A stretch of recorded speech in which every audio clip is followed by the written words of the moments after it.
Okay, thank you all for coming. It gives me great pleasure today to introduce our speaker, Todd Michelson-Ambelang, who is a senior academic librarian at the Memorial Library, where he works as an international and area studies librarian for South Asia, Asian Studies and Scandinavian Studies, as well as selector for History of Science and the ADA Accessibility Liaison for Public Services. He is a graduate of the University of Wisconsin-Madison with a PhD and an MA in Scandinavian philology and an MA in library and information studies. His research interests include researching outsiders in Icelandic sagas and accessibility issues for people with disabilities and people from the Global South. This academic year, he's on partial leave in Germany, where he's received a postdoc from the German Literary Archives in Marbach, where he's looking into the poet Rainer Maria Rilke's time in Scandinavia, as well as looking at German disability in German literature. I was amazed at the breadth of Todd Michelson-Ambelang's interests. And I began to try to think, well, how do we connect these, right? Are there ways that we bring the two together? And the only thing I could think of was Heidegger's reading of Rainer Maria Rilke, which is actually a critique. He uses that to criticize Western metaphysics. And of course, post-colonial studies has been influenced by that. So perhaps that is a segue to the critique of Western metaphysics and decolonizing collections in South Asian studies via collective purchasing and digitization projects. But without saying any more, I hand the floor over to Todd Michelson. Thank you very much. Thank you all for coming today, and to you online as well. I'm very excited to be here and to discuss this. This is something that's quite near and dear to my heart.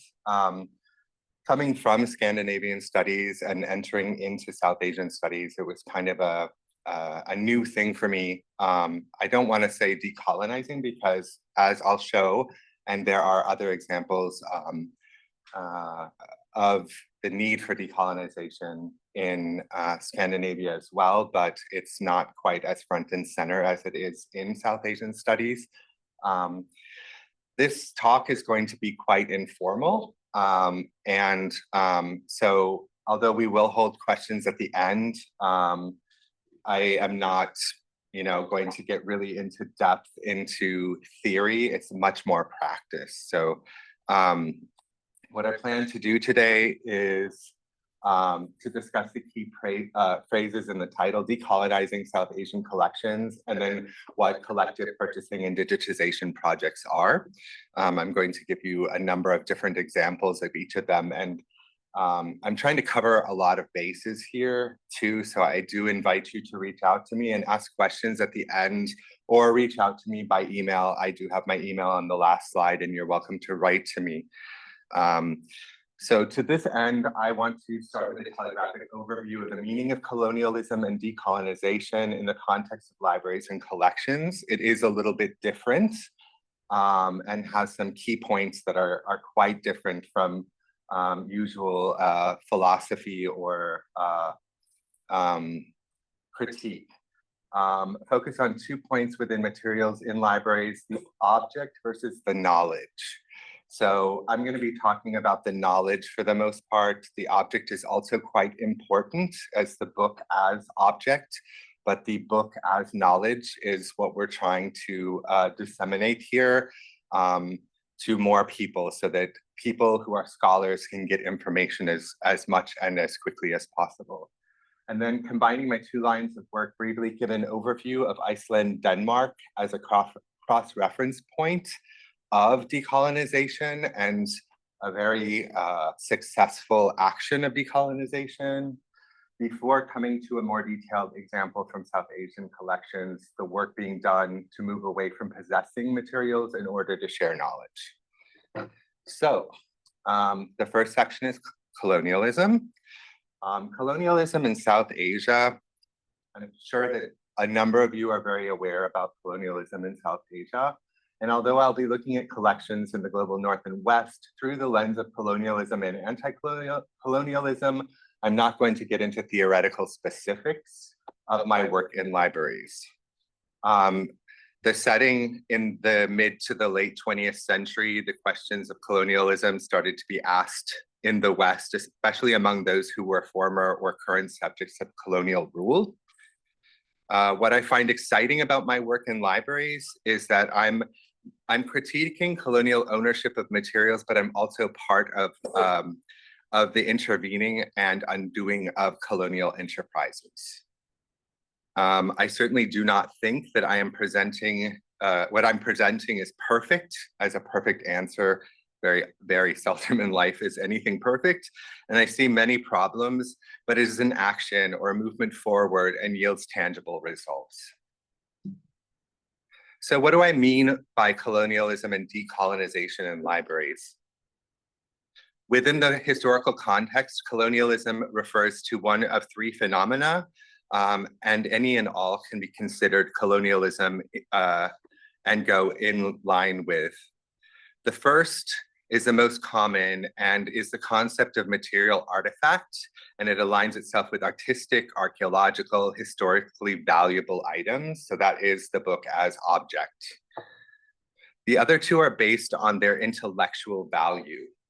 So we have the second one, which is the removal of materials from one location to another, especially from an economically or historically disadvantaged area to an area of advantage. This is exacerbated when the lack of information results in a lack of knowledge about a particular area. This is the classic concept of colonialism when talking about knowledge. But the third one is something that's a little bit different, and that is when materials are lost, not due to the actions of the owning area of advantage, but from things such as materials being destroyed by civil or natural reasons. This could be a war, this could be a takeover by a government. I'll give some examples, but the lack still exists, and this is important for us to keep in mind. When we're talking about natural reasons, an example within South Asia especially is white ants, which will get into collections in South Asia and destroy them. They eat paper, and so they're kind of like bookworms, but on a massive scale. And when you don't have air conditioning and equipment to regulate temperature and humidity, that also can destroy collections quite quickly. We in the West have a lot more invested in our climate control, and as a result, we don't have the same issues. They're different. We have issues. We can lose our collections to fire, to water, other things like that, but it's different. And then we do have that gap. So possession versus knowledge. So how to look at a book through the lens of Immanuel Kant. This is going to be as deep as I actually go into philosophy or into this kind of reading. Through an interaction with a publisher, we have art or artifact, Gut or Ware, which is a material concept, and this is what I talked about earlier. I'm just reiterating it. An item of value either in content or as an object. And then we have an object of knowledge, which is the Geist. It's the intellectual aspect. An item of value in what knowledge it contains. So going back to the third example of colonialism and decolonization in libraries, and I put it up here again. I don't need to read through it. I read it aloud to you before. When looking at the continuation of colonization in libraries, we are not just looking at materials that were removed from South Asia during the British rule, but we are looking at materials that were and are purchased well after colonial rule. Because of the differences in purchase parity, our economy versus that of one of the nations of South Asia and elsewhere in the world, environmental control, instability in government, pests, as well as limitations to sharing materials like copyright, we end up colonizing materials and gatekeeping them from people in South Asia and elsewhere. As materials in South Asia fall apart are destroyed, and those in the West continue to be available, a new bifurcation of knowledge emerges for students and scholars in South Asia. So I also want to discuss the unintended consequences of copyright. So copyright is a very important thing, and especially when we're talking about those who were colonized, it is their information and they have the right to own the information. So copyright is created to support authors, to ensure that their families to a certain point can rightfully make money from the sale of created information. From one standpoint, this is absolutely wonderful for an underrepresented author, as it allows any person who creates information to have the right to own and earn money from that material. But conversely, it also does not allow us to scan materials in their entirety and share it with colleagues and scholars in South Asia. And because we are unable to send physical books overseas, this also becomes another issue, because we can't send in situ a scanned copy. That is not allowed. So I have an example here. I've anonymized it, but this is an example of an email that I get quite often from somebody from South Asia. This one actually I was able to do. It's not part of my job requirements to actually scan materials, but I did scan the chapter that this scholar was looking for so that they could actually publish their dissertation. It's quite important to be able to do that, but very often you get a long list of reasons why the person needs the item. Very understandable that they're going to make, you know, a case using all of these excuses. I just kind of feel like you didn't need to do that. Just ask and I'll take care of it. At the same time, if it is going to be an infringement on copyright, I'm not able to do that. So we try to work ways around to see if I can get the works cited page or the table of contents, and then we can get into the specific nitty-gritty of what the person actually needs. It also depends on the time that's available. So I do want to talk about the Scandinavian cross-reference. So this is an example of where Scandinavia and South Asia actually cross over. And that is Icelandic medieval manuscripts. So in the 17th century, during the Nordic Renaissance, there was a renewed interest in history, particularly tales of Vikings and society. Iceland had the greatest collection of these stories, known as sagas and þættir. Sagas are longer, sometimes epic tales, and þættir are usually short religious or moral tales. Iceland, along with Norway and the Faroe Islands and Greenland, was part of the Kingdom of Denmark during this time. So there were 3 emissaries, 2 from Denmark and 1 from Sweden, who traveled to Iceland. Actually, they were from Iceland, but went back to Iceland and went to collect manuscripts to bring them back to Denmark and Sweden. Iceland at the time was a very poor region, and many people were willing to either sell their manuscripts to the emissaries or to allow them to be copied. Árni Magnússon was one of the emissaries from Denmark and was the most successful in acquiring the manuscripts. The collections in Reykjavik and in Copenhagen are actually named after him. So they're the Árni Magnússon collections. Many of the manuscripts were destroyed, however. So a number of ships carrying the manuscripts sank, destroying countless sagas and tales. And an even larger number of manuscripts were destroyed by the Great Fire of Copenhagen in 1728. Árni Magnússon was able to save a large number of the ones from the fire that were at the University of Copenhagen Library, and even added summaries and addenda to the texts that, so that they were somewhat complete again. Iceland remained under Danish crown until the 20th century. So in 1947, in a kind of a cool underdog tale, Iceland, which was not controlled by the Nazis, declared independence from Denmark, which had been ruled or occupied by the Nazis. And in doing so, they immediately began asking for the Icelandic manuscripts back. In the 1960s and 70s, manuscripts considered of, quote, significant cultural value were shipped back to Iceland. And thankfully, this time, none of them were actually lost at sea. This is almost unheard of elsewhere. And so this is kind of an interesting thing where a complete concept was actually repatriated. Denmark provided training for workers in archives so that they knew how to preserve and conserve items. So the archives still exist in Denmark, but there have been agreements with the following. Both archives house either an original and preserved copy or just a preserved copy of the manuscript. So they filmed everything, and then each of the two Arne Magnusson collections will have a photograph copy or a facsimile edition, and then one of them will have the original copy as well. A website is available with many of the items in digital format, and this is called handrit.is, Handrit, which means handwriting. This allows for a benefit for Danish, Icelandic, but also international researchers.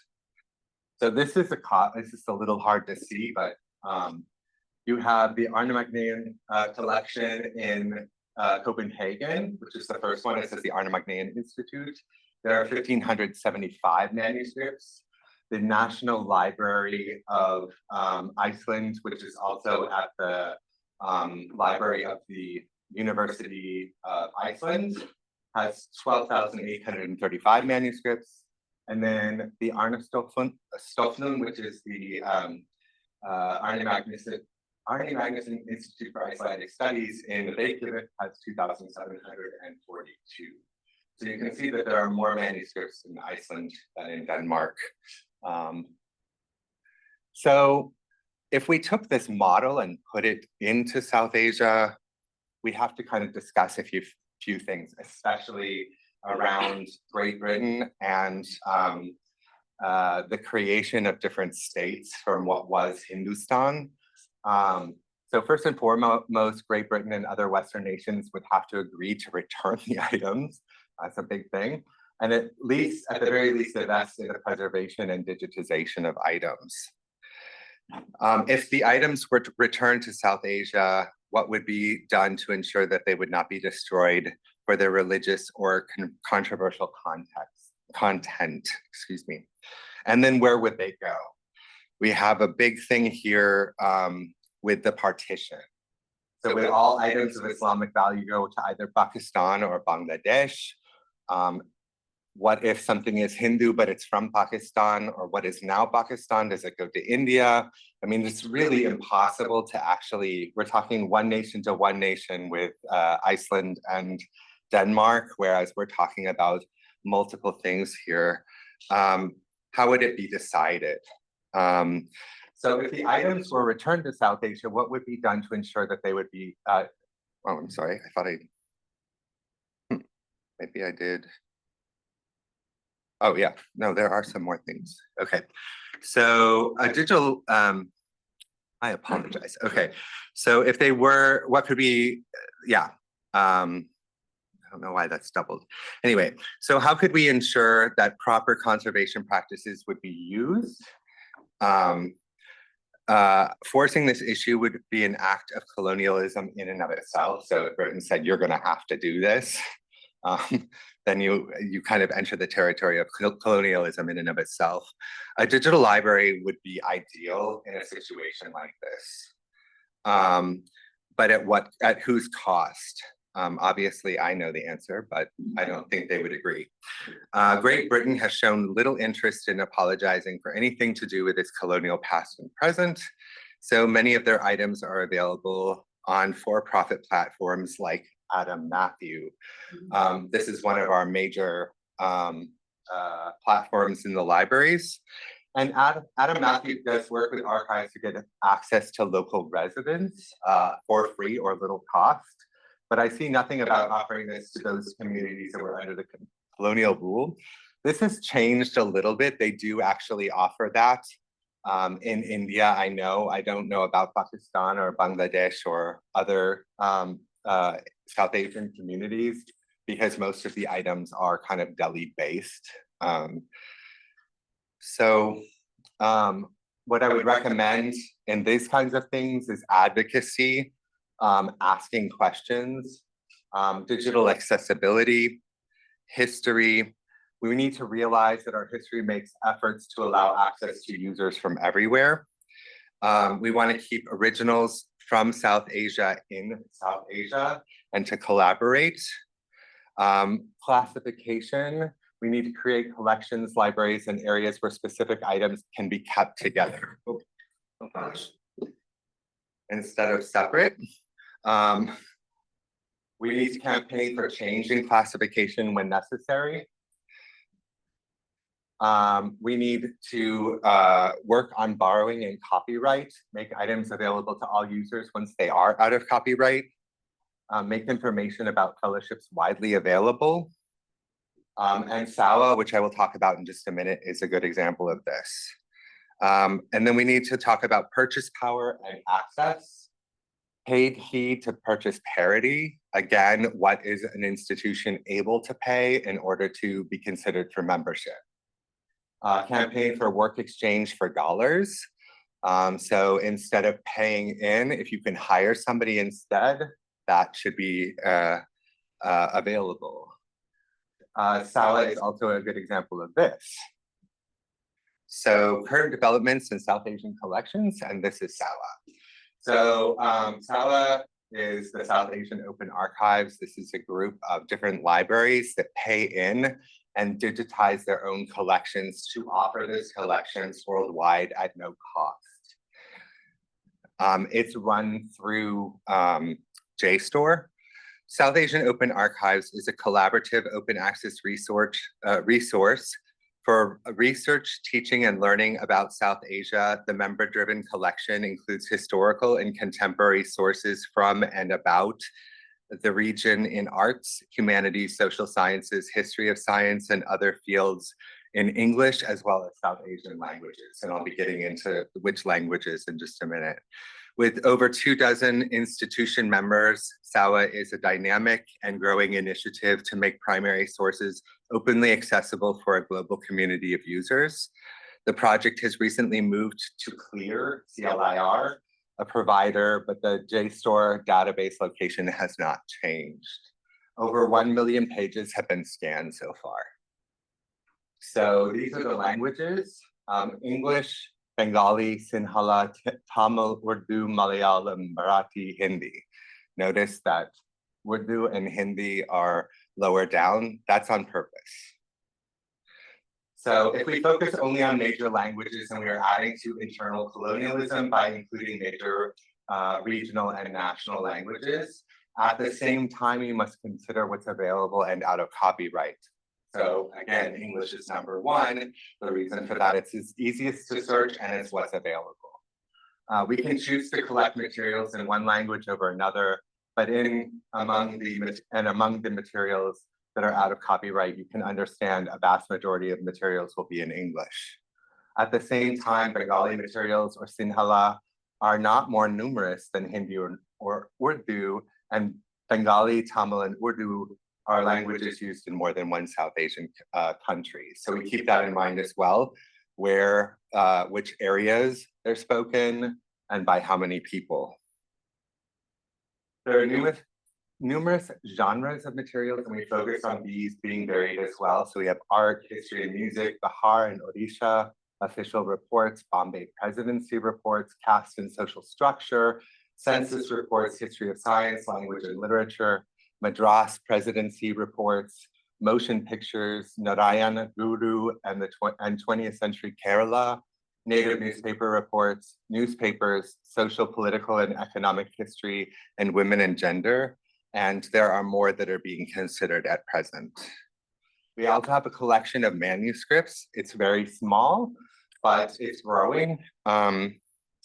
Most institutions, such as our own here, we do not actively collect manuscripts from South Asia because that in and of itself is taking it out of South Asia. But there are some that are present, and we're trying to make those available. These are especially important because they are unique items and they will not be found in the same edition anywhere else. So the next thing I want to talk about is the Kokhar library project. This is Abdul Majid Kokhar, has spent most of his life in Gujranwala, Pakistan, where he's built up one of the richest private Urdu libraries. The collection has approximately 80,000 periodicals and newspaper issues, many of which are rare 19th and 20th century Urdu periodicals not found in other collections or previously digitized. These are rare women's journals and children's literature.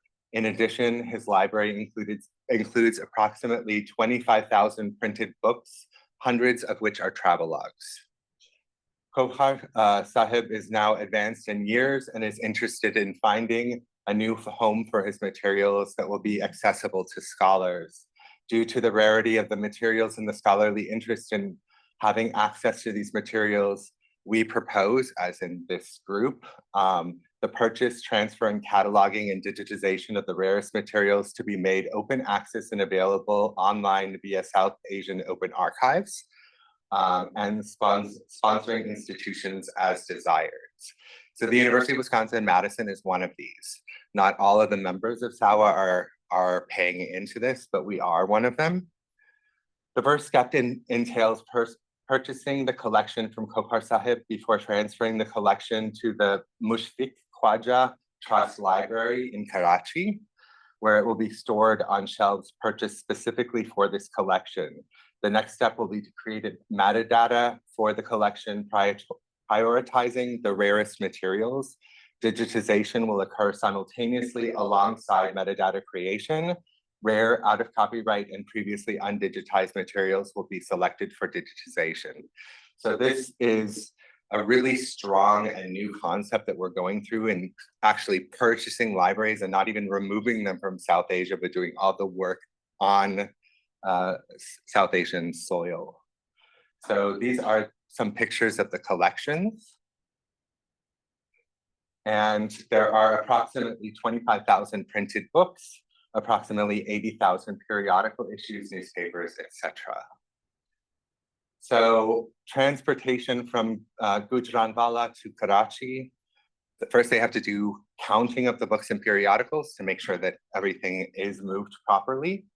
Packaging and sealing of the collection, loading and unloading, transportation, which is about 1,270 kilometers in distance, unpacking and unshelving of the collection, and shelving of the collection, pardon me.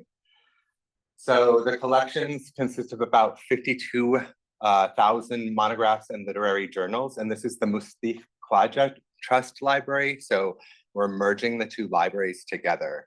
So already they have 52,000 monographs and literary journals. Cataloging experience around 30,000 items cataloged through Connection, which is also known as WorldCat. Digitization, MKT digitized 750,000 images of literary periodicals, monographs, dictionaries, etc. Collaborative projects with EAP, NEH, University of Chicago, Stanford University, SAMP, which is South Asian Materials Project, that's run through the Center for Research Libraries in Chicago, and Princeton, among others. And then they have experienced staff for cataloging and digitization, so nobody needs to be trained on this. So the costs you can see here, I don't need to go through all of them, but the total project cost is estimated to be at $94,720. I can tell you that that's more than my annual budget for materials. So it's nice that we're able to share the costs with other institutions. And in other words, we're working together to purchase a collection, and then we'll also all be able to use it. So I did want to mention some other collections online. There's the database of printed modern drama in India, which is here at UW-Madison. That is a project that Aparna Dharwardkar put together. We have the South Asia Ephemera collection, which is at Princeton University. There's Tajikistan, which is its own institution, and that's based out of Brooklyn. They actually collect things from the Islamic world, but especially from Pakistan. The The archivist is from Pakistan himself, and they basically try to collect anything that is now considered taboo and put it into their collection. So there's a lot of discussion about women, their sexuality, so LGBTQ plus materials in the archive. And that goes all the way over to Turkey from Pakistan. So basically that whole kind of Middle Eastern, Western Asia to South Central Asia. Then there's SADA, the South Asian Digital Archive. There's the South Asian Oral History Project, which is at the University of Washington. There's the Olak and Sahiyar feminist posters here at UW-Madison. And this was my first foray actually into kind of presenting on this topic. We collected these posters, and one of the cool things about it is that we don't have to worry about them going anywhere because they're in the West, even though they're all digital. We never, I think it might be Christine Garlow has the posters, but the library only has the digital collection. We do not have the original posters themselves, but it's kind of cool. And they're really awesome. When I took Hindi back in, I think it was 2015, we used it in the classroom actually to learn different types of phrases in Hindi. And so there are many more. I can't mention them all here. I do want to give a shout out to the annual conference on South Asia in Madison, because we work with them in the libraries to keep our doors open for all attendees. So if any of you know of people who are attending the conference, not from UW-Madison or affiliated, your badge actually allows you to come in. As a non-member of the university community, a person can go into the library once a week. That's it. But with the conference badge, they can go in every day. So there's a plus to coming to the conference, and it saves people money. So this allows people to access our materials. Usually non-affiliates at the university can access our collections only once a week free of cost. You can always buy a membership to the library, but this is a really great way to get people in and looking at our collections. And yes. So I did want to mention, this is one example of an instance where somebody actually used our collections during the conference. This was in 2019, and there was a documentary filmmaker who contacted me and wanted to see videos we had on VCR cassettes at the annual conference. There were 6 tapes of 4 documentaries on Zulfikar Ali Bhutto. I arranged for them to be pulled from storage. That's another issue, but they've kind of resolved that you can actually request without an ID for things to be pulled from storage. There was not time for him to see all of them. So the originals were destroyed by one of the coups in Pakistan. Unfortunately, I don't know the whole story of it because I was not interacting with the people at PTV. But we are the only listed library in WorldCat owning the videos. So what happened was PTV allowed us to make digital copies for the filmmaker. So once I got the letter from PTV saying that they give permission for me to make copies, but they weren't really interested in having the copies for themselves, which was a little bit frustrating because that means anytime somebody wants them, they have to contact them as long as they're in copyright and then reach out to us. Cost may be an issue here for storing the videos digitally. I had written a grant proposal for that, and I'm hoping eventually it'll be allowed, but until we have the full permission, they don't really want us to change the format. So what can we do in this situation? Copyright prevents us from sharing items, again, unless we have the cassette and we actually hand it to somebody. With permission, we're able to share copies. And then finally, we have the Friends of the Library grants to scholars. Grants to scholars fund travel expenses for visiting scholars with particular research needs in the University of Wisconsin-Madison libraries. This is for people not affiliated with the university, of course. The Friends award several grants annually providing assistance for research visits in the humanities, sciences, and related fields appropriate to the library's collection strengths. South Asian Studies is one of them. We've had, I want to say, maybe 4 in about the past 6 years, and that's including when we were pretty much closed down for the pandemic. The purpose is to foster the higher level use of University of Wisconsin-Madison Library's rich holdings, which make them better known and more accessible to a wider circle of scholars. So the annual application deadline is the 31st of December every year, and there's the link there. And I do want to mention, like, a lot of people aren't aware of this. It's really the librarians who are aware of it, and we do share it out, but do share with people if you know somebody at a different university who needs to come and use our collections. So recommendations for decolonizing collections. You want to invest beyond your institution, talk to colleagues and see how you can work together. You want to help out wherever you can, apply for external funding and include institutions from all areas and all economic backgrounds. That'll level the playing field. So this is a QR code for SAWA if you're interested in looking at it. You can also just do a search. So questions?